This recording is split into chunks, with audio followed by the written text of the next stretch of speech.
Today we're going to seek to deconstruct the procurement cycle. There's not one standardized procurement cycle that breaks down the process step by step perfectly every time. Many of the cycles created and implemented by companies feature at least a handful of major principles that help set the groundwork for an effective method. The government of Jamaica has set out its cycle through a publication in the Handbook for Public Sector Procurement that provides a guide for the procurement practitioner and anyone who needs to interface with procurement. The cycle we will look at covers 6 main steps.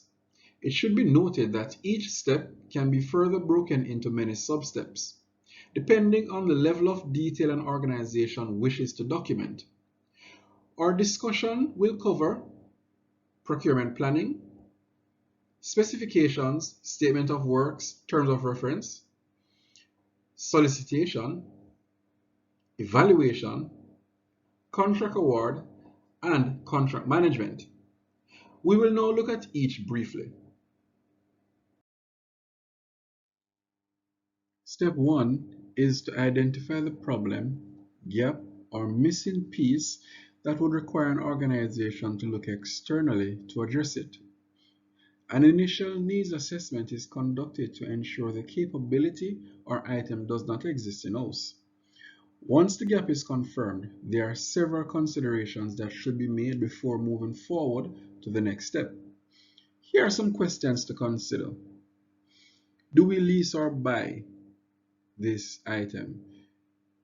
When is it needed?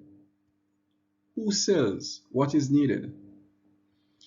It is also important to identify that the problem you will be trying to solve is aligned to your company's overall strategy. The second step in the procurement life cycle is defining your requirements. This is when the customer, technical expert, and end user comes together to collaborate on a document that summarizes exactly what is needed and why. Basically, this step results in the what to buy document that vendors receive in the solicitation and against which they propose their product or service. The document will reflect different things depending on what you are trying to buy. Example, if you're buying goods, you will write specifications. This may cover functional requirements, your desired performance standards, a technical description of the goods you are seeking to buy. However, if you're buying a service, in most cases, a terms of reference is developed. It is also at this step that you identify the terms and conditions under which you are willing to purchase from a vendor. You will also identify and document your desired delivery schedule and basic instructions you wish to communicate to the offerers. It should be noted that a poorly defined requirement will result in proposals and solutions that do not address the core problem or customer need, which ultimately results in a lot of wasted time and effort from the procurement team and a procurement outcome that does not add value for your organization. The next step, according to our diagram, is solicitation, also called tendering or sourcing. Previously, the procurement team has assembled requirements document into a solicitation that includes terms, conditions, delivery schedules, and instructions to offerers wishing to propose, among other things. It is during this stage where prospective contractors will be issued with tender documents to review, analyze, and respond to the organization's tender with a quotation or a proposal. This step requires the calibration of cost and time efficiency while making sure the needs are met optimally and within policies and procedures. In Jamaica, the Public Procurement Act of 2015 and the Public Procurement Regulations of 2018 provides clear guidance to the procurement practitioner on the basic rules to issuing and receiving tenders.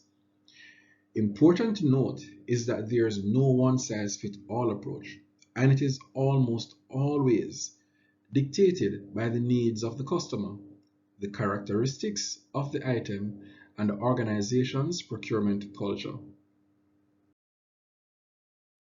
Once reasonable offers are received, the evaluation and selection stage begins. The solicitation includes the evaluation method so that the offerers understand what matters most to the procurement entity, along with instructions for how the offerer should structure their solution. Bids received are then taken through a series of steps to arrive at a preferred bidder. Bids are opened per the instructions in the solicitation. There is an examination of bids received for responsiveness and any deviations, be it minor or major. Once they have met the eligibility and technical requirements, a cost comparison is undertaken. Based on the findings from the documents received, an award recommendation is made by the technical evaluation team. And finally, an evaluation report is compiled documenting the entire process. It is important to note that the bids received can only be assessed on what was in the solicitation. At this stage, nothing new can be added, and if added, may bring your entire process into disrepute. The next step is the contract award. This occurs once the procurement entity has reviewed the offers they received and made a decision on which proposal best meets their requirements and selection criteria. The efficiency and effectiveness of this stage is a direct result of the diligence with which the procurement professional followed the best practices for those prior stages. There are instances when the preferred proposal has gaps, but it is not sufficient to warrant the process being cancelled. In this case, selected groups will enter negotiations with the preferred bidder so that additional details can be hashed out and a final award made. Once an agreement is reached, the procurement entity will then proceed to the formal signing and engagement of the preferred bidder. This is normally interpreted as mutual agreement to terms and conditions of the bidding process. Then the work really begins, as the procurement entity prepares for the final and often underappreciated phase of the cycle, contract management. After the contractor is hired, the work doesn't stop. Responsible procurement professionals will have a plan for managing the contract to ensure that deliverables are met, items delivered on time, and services rendered under budget. It is during this contract management stage that diligence in the pre-award activities pays dividends. A well-written contract will address a majority of potential events that may occur during performance. The government of Jamaica have produced several standard forms of contract that outlines basic information to protect the interest of both parties. In instances where a special circumstance arises, the contract may be modified, which can be done unilaterally at the total discretion of the procurement entity or bilaterally at the mutual agreement of the procurement entity and the contractor. A poorly written contract may get to this stage of contract management phase quicker, but it will almost inevitably result in more headaches with an increased potential for failure. An example of this is the contractor not adequately outlining an accountability mechanism to ensure performance standards are met.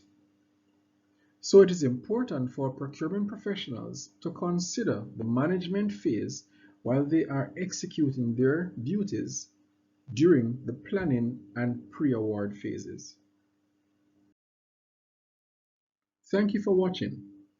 If you like this content and you would like to see more, leave a comment with your thoughts and subscribe to our channel so you are notified once we publish new content.